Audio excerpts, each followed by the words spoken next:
लोग आज सोहर गीत लेके आई हूँ आप लोग के लिए। चलो आप लोग के सुनाती हूँ। ई रामा सीता के दुई रे ललनवा पलन बीचे झूलै पलन बीचे झूलै हो। ए रामा सीता झूलावैनी पलनवा मनहि मनवा सोचै मनहि मनवा सोचै हो।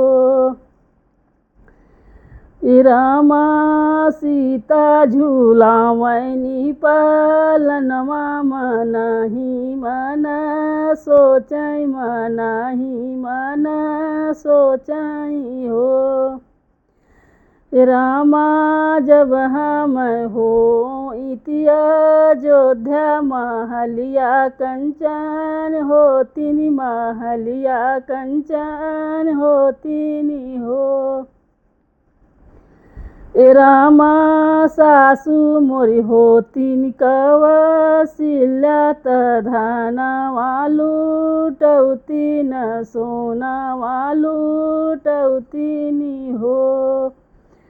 रामा सासु मोरी होतिनि कौशल्या सोनावा लुटौतिन धनवा लुटौतिन हो।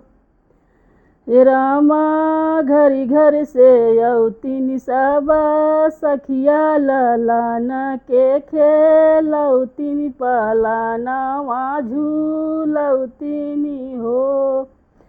रामा घरी घर से औतिनि सब सखिया ललन के खेलौतिनि पलनवा झूलौतिनि हो।